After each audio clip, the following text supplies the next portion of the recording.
and welcome back to Kirby's Dreamland 2. After a part I went much longer than expected on, it was longer than 30 minutes when I'm trying to keep it to like around 26 or something.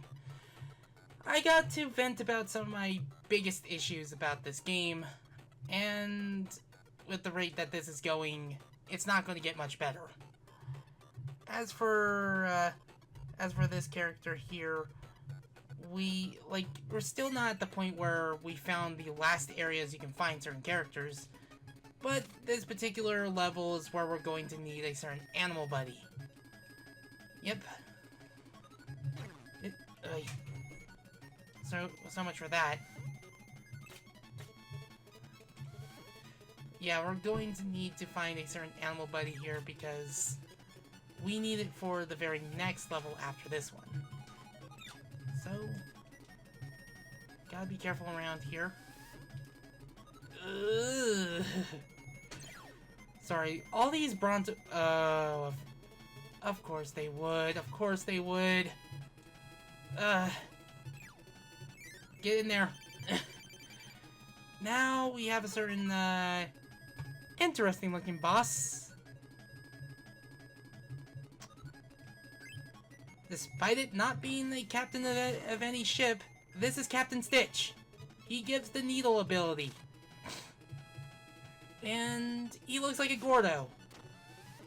But he's not. He is not a Gordo by any means.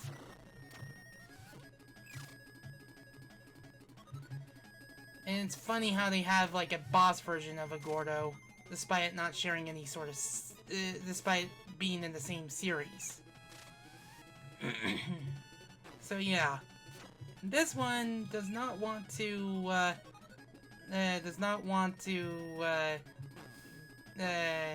lower its invincibility frames. And boy does this thing like ramming into walls.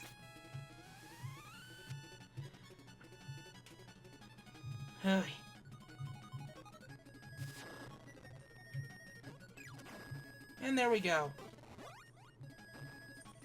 That will get us Rick. So let us dismiss Ku.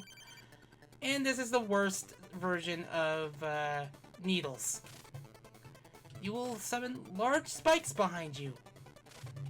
But it's just not exactly the most useful way of attacking. Because you need to basically turn your back against... You need to turn your back against the... progress in order to even make use of it. Ugh. In fact, if I come across a certain Kirby enemy...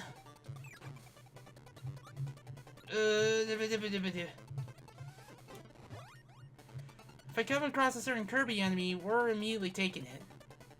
But yeah. This is Rick with fire. Definitely. I've shown it before, but definitely much better by comparison. Hoy. Fire is immediately weakened by water. Simply, just look at it. Either that or... Actually, no. It's probably the currents that are making it look much weaker.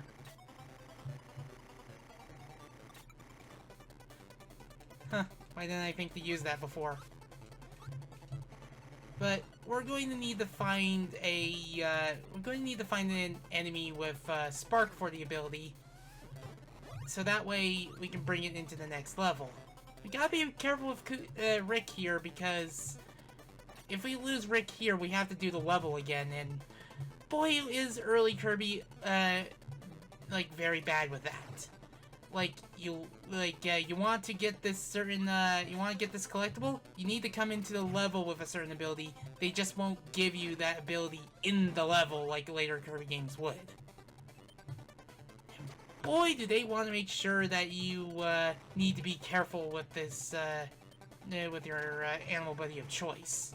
Because if you're not careful with it, it's very easy to careful with them. It's very easy to lose them. In fact, this is the only way I'm going to get past these Gordos.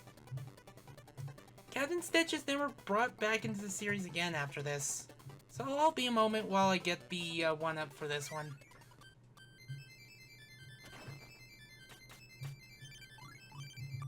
Perfect! Second try.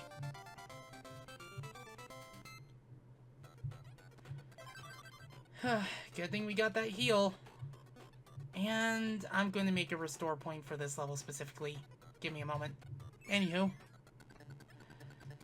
They immediately give you Spark from the very beginning. That's good. What's bad is how much they make it stingy to keep. There's a lot of things, because this game operates on the logic of get hit once, lose your ability. Have fun trying to hold on to this. In fact, this is this unfortunately means Spark is weakened under these conditions, and I gotta be careful around these enemies. I will put the name on screen. The issue is that because you can't really inhale things with Rick or Ku underwater, fortunately they give you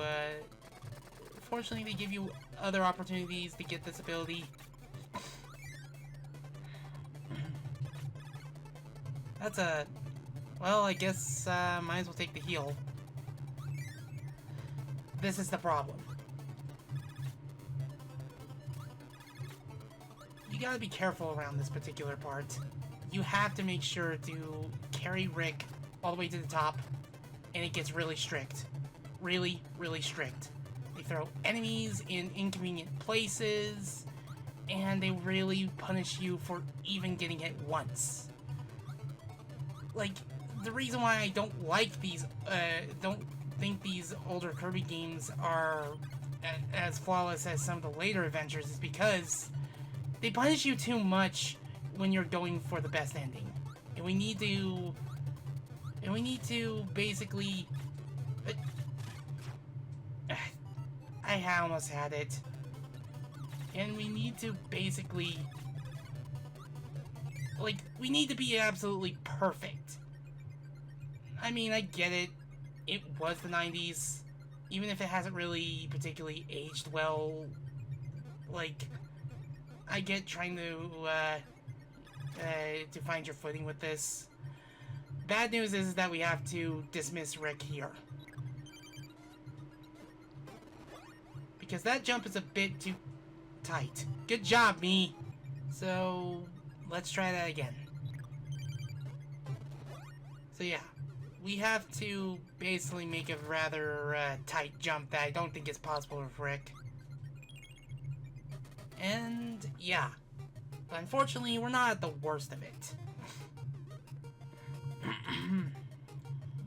We will get to that soon enough. And what bothers me is that once you come back to this level, guess what? The auto-scrolling stopped. Why can't the rest of this level be like that? And here's me realizing I know which room we are in. I'm not going to say anything, except if you can pay attention to the way things are designed, you'll know.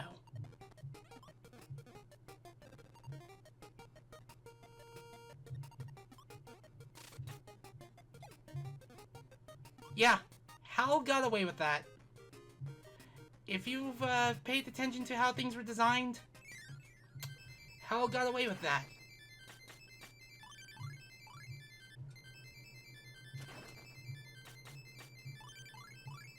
There we go.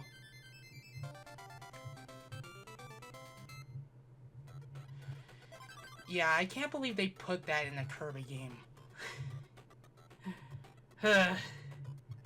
You'd think they would have noticed, but nope. It remains unaltered, even in Kirby's Dream Collection. So now, it's time for the boss, and an interesting take of this boss that is never really explored upon again in this series. Oh, wait. I'm thinking a bit too ahead. This is probably the last time outside of cameos that these two appear. Mr. Shine and Mr. Bright are back. They constantly change the... they constantly change the time of day, and they work together in tandem. And, yeah, this is me forgetting how to fight them. They have a brand new attack with them. Several, in fact. That... I'm losing my wording here, so... Basically, they work together in tandem, just like in Kirby's Adventure. So, this is their new attack, the Eclipse. If you're not in the shadow by the time that goes off, well, it's basically a screen nuke. So anytime they're about to charge, they're not charging towards the wall. They're charging because they're working together. I'm not exactly the best Kirby player here, so I apologize if my performance isn't exactly the best. Mr. Shine and Mr. Bright will change places. One will actually attack while they're in the sky, and another will attack while they're on the ground. They will work together in charge. Ugh, barely. I have a bad time trying to judge when I can't remember which one's Mr. Shine. I think Mr. Shine is the sun. Like, one of them will fire shooting stars, and one of them will fire a solar beam. Ugh, dang it. I'm being clumsy again. But, very rarely they will,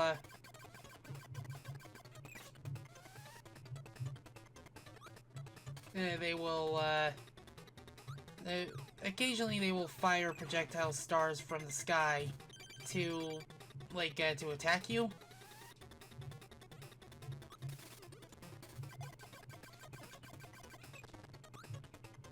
And,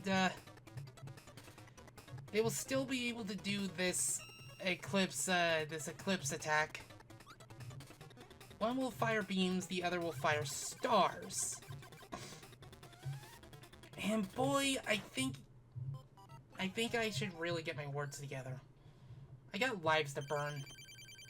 So, one will attack, one will fire, fireballs at you while Mr. Bright is in the sky. And Mr. Shine will attack with fireballs at night, while Mr. Bright will fire shooting stars at you. And boy, I do not like when Mr. Shine attacks you with the solar beam, because it's so hard to judge when Mr. Shine is going to unleash it. And, well, I guess I was in the right place at the right time. They will move around. They will occasionally fire one of their projectiles, and then they will also combine their efforts to attack you. I think this is their last appearance as a boss, period. Like, Krakow was able to get more appearances as a main series boss, but bosses like Mr. Shine and Mr. Bright, Heavy Mole. Yeah.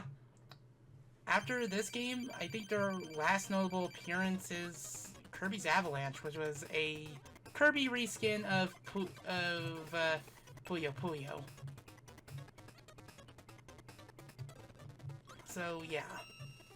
Apologize if this is a very clumsy boss fight, but given I don't really do no ability boss fights that often, if at all, Gotta get in the shadow before the eclipse goes off. It's all about just trying to judge their patterns.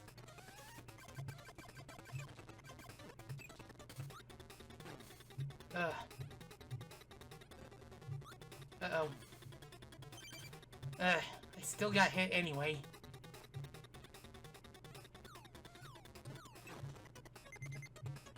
Now I'm down to 1 HP. Never mind. Good thing I have loads of lives, so if it takes a while, I'll just cut to the successful fight. Ugh. I'm not good at these.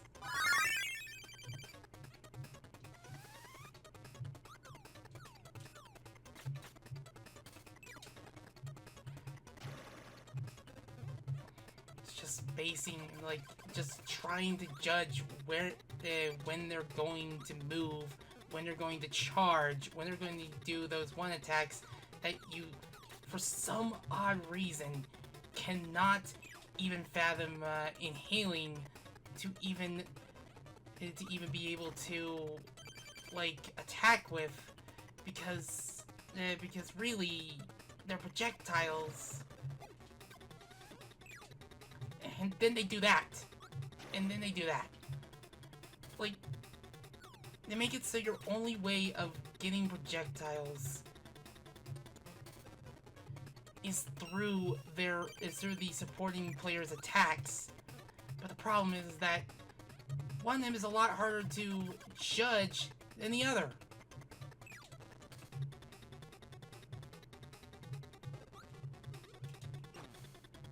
Ugh. And it's doing Hadokens. And I often have like 1 HP by the time I'm done with one of them at least.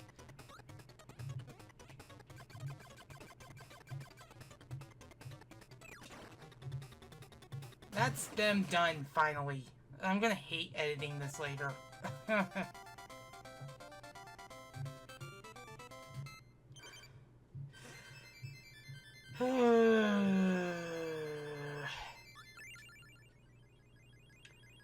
But yeah, that's their last notable appearance as an actual boss fight. As for another character such as Paint Roller, don't expect him until the Nintendo DS. More on that later. But now we're at Cloudy Park. And boy, am I not going to like getting the rainbow drop for this one. So yeah. Now there's 6 levels here, but you want to know where the rainbow drop is in this particular world? It's not here. It's in here. And we have to enter with kind to get it. So yeah, I apologize if I am being a bit negative in this Let's Play. This is, like, in order to get to some of the other Kirby games in the series, I have to do games like these. And there are even there are games that I'm going to need a lot more practice for because even my friend doesn't like them. Like, if there's someone that's known for Kirby on my friend's group, it's Wadakeda. Like, I've done streams of him, I visited him, we did Kirby projects together, and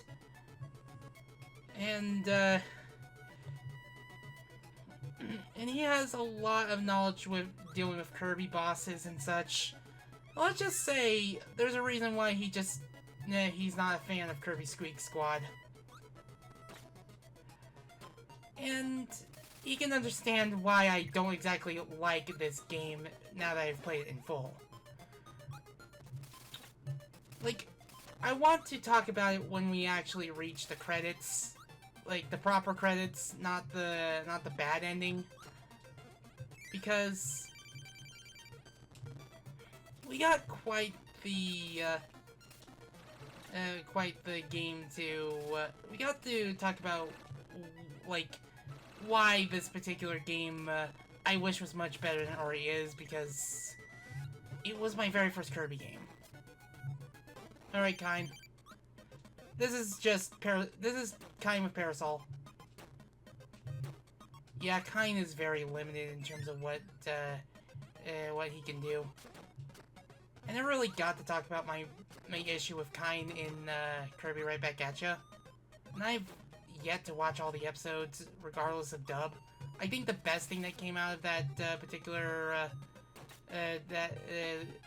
the 4Kids version is basically King Dedede. Definitely the salesman of Nightmare Enterprises. In fact, they even got all the original voice actors back together for like a little special animation that was made available exclusively for the Nintendo 3DS. You can find that somewhere on YouTube. But if you're wondering, don't do that. But if you're wondering, in one of the episodes, Kine develops a crush on Tiff. What the heck? Why?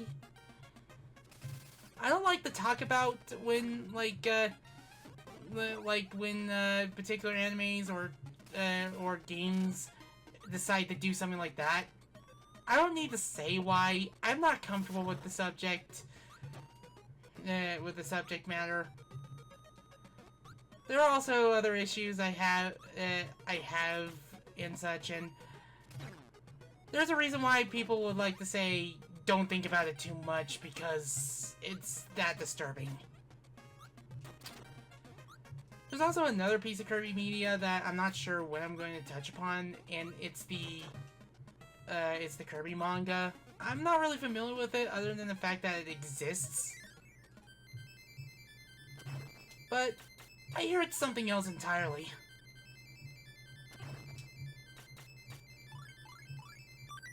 Perfect.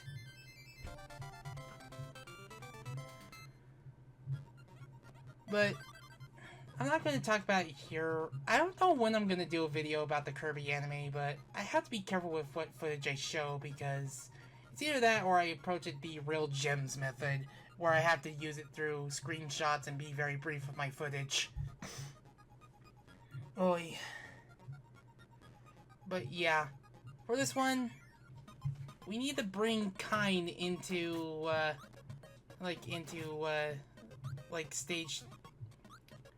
stage 2, and we need to use Kine to fight Master Green. Now, Kine with Ice is an AoE attack, but if you use it for too long, you become Ice. So basically, you use it as a means to protect yourself.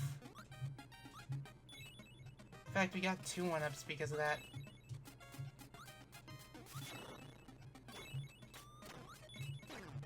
Ah,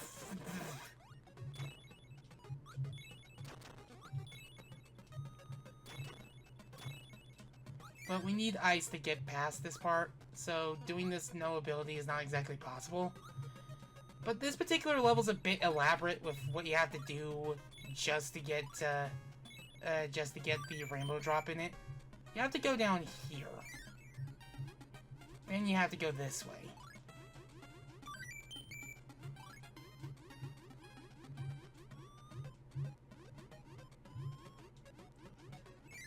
Get in there. And then you have to fight Mr. Green. I'm gonna dismiss my ability.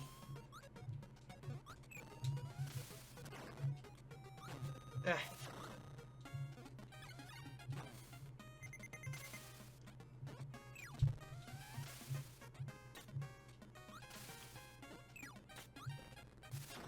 Ugh. Then we're going to get that ability of Spark. And there's Gooey. Now we have another problem. We only have 1 HP. But now we have the Light Bulb Missile, one of Kine's best abilities. Like, there's no, there's no contest on what's Kine's best ability. But now we need to bring Kine back here. we need to bring him back here to fight another boss, Blocky, whom...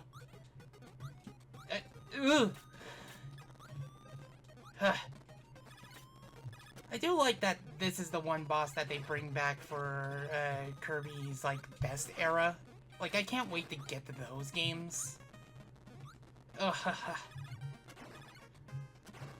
And then we need to dismiss Kine, so we need to keep Spark and get Rick.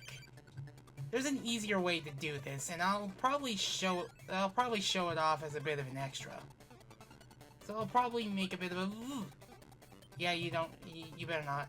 So I'm gonna make a quick restore point. Be right back.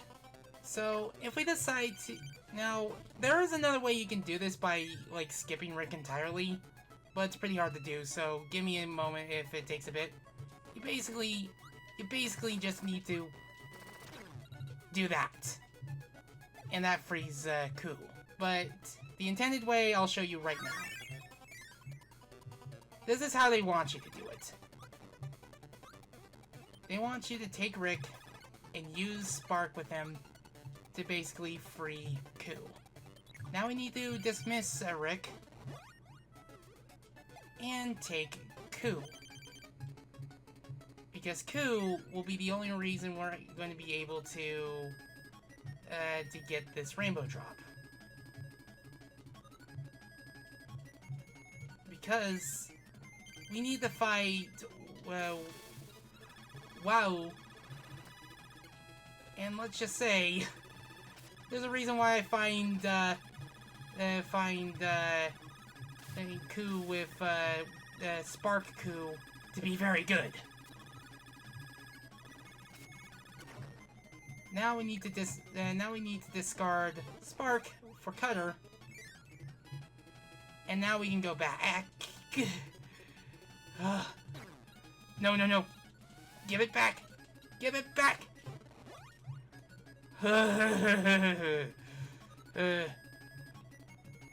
Don't ask.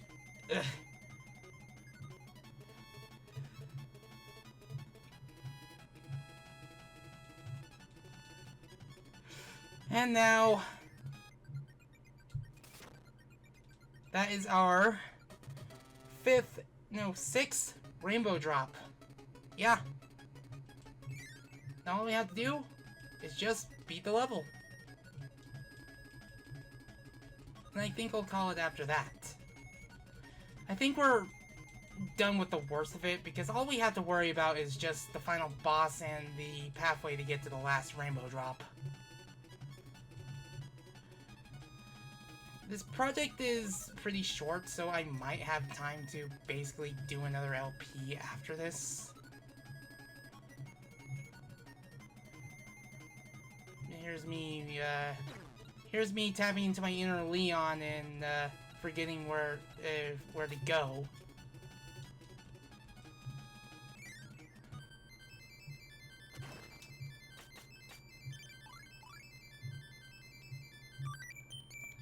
So yeah. How funny that we begin and end this part with Ku. So if you want to donate, there are a couple links in the description below. Any amount helps. If you want to follow this series and any others like it, you can click the subscribe button, the bell, and you'll be on your way, but you don't have to if you don't want to. With that being said, I hope you enjoyed this part. I hope you're taking really good care of yourself, and I shall now bid you adieu.